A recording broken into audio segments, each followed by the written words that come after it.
folks. This might be a little discombobulated, but you'll see why. This book, The Voyager,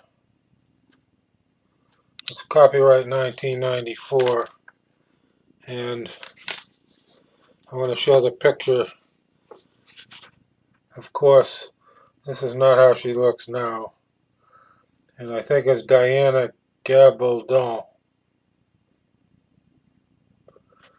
And the fact that it was on the New York Times bestseller list and that she has a PhD, don't hold that against the author.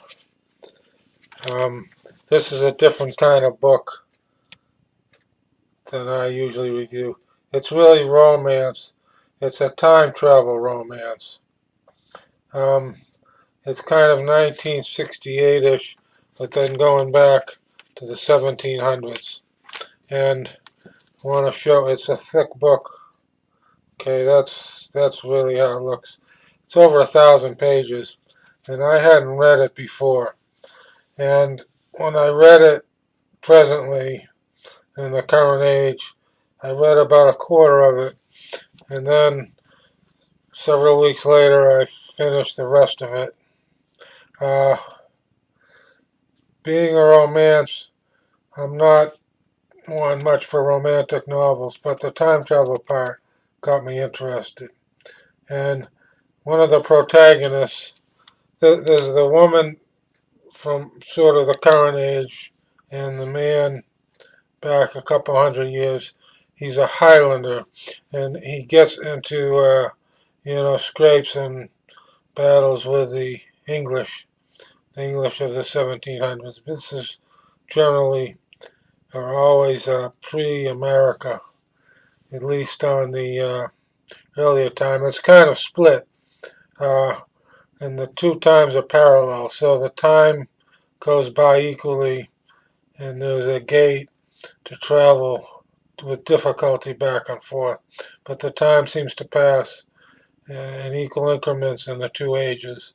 So the man is really a Highlander from 250 years ago now and longer, and the woman is from 50 years ago. And of course, it's 50 years now, being copyright 94, and one of the earliest settings is 1968 that's listed. And the fact that it's so long,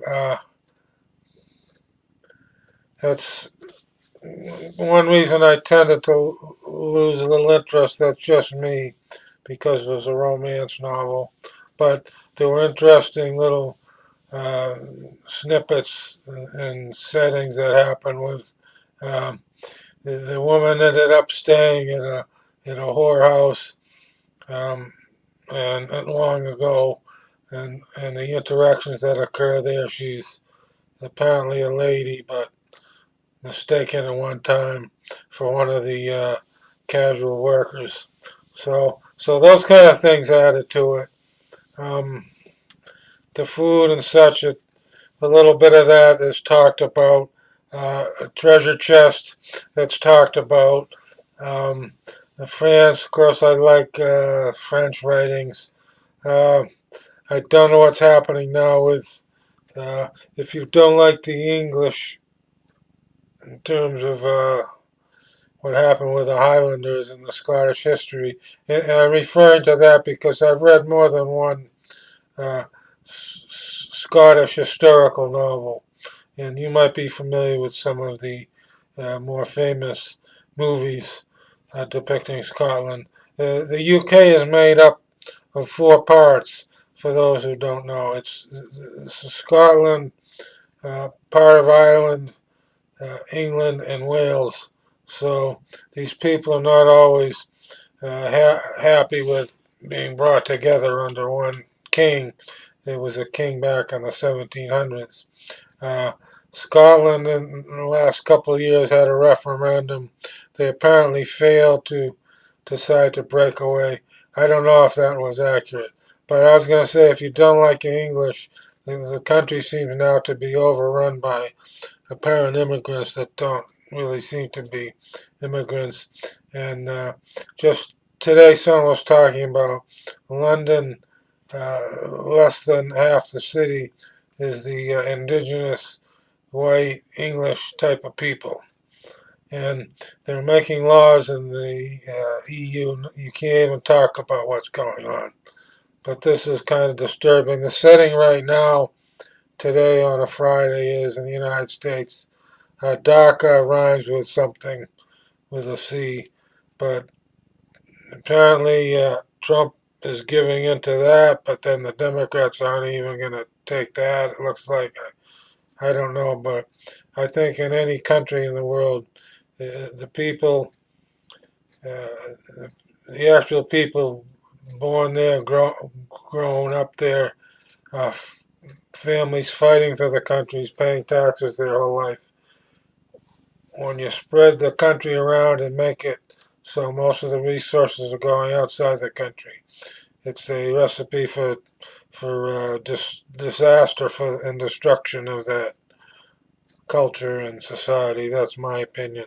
So I segued quite a bit, and this woman, as I said, she has a PhD. I seem to be familiar with. They talk about three in the series, the Dragonfly and Amber. I seem to be familiar with that from the past. But again, these are time travel romance. It's kind of different. Uh, and I haven't done a video for a long time. Uh, I snuck in a few ideas I have. I've gotten clobbered on Twitter again. I saw a very disturbing video of a person apparently from South Asia who says that he works for Twitter, and he says if you're for America, you're either a redneck or a bot. And I don't think I look like a robot, and I don't think I have a redneck.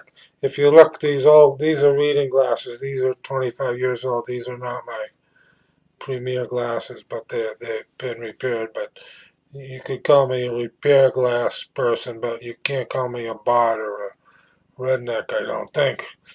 Um, and growing up in New England, I'll comment, this is just in a matter of a few days. It'll be exactly 20 years I spent in the Midwest. And being from New England, there's not too many. Being brought up as a Democrat, as a JFK Democrat, and a Catholic, you're not considered a redneck. And it's just kind of discouraging what they've done on the Twitter, and they haven't shut me down completely, but it's quite possible they will.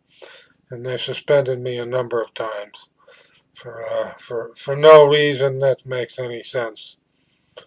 And I got that Russian letter, and I might talk about that another time. So I'm talking a lot longer than I thought. I haven't done a video for a long time.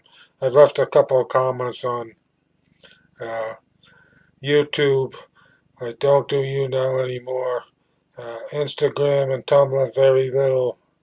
A couple other places, very little on the internet.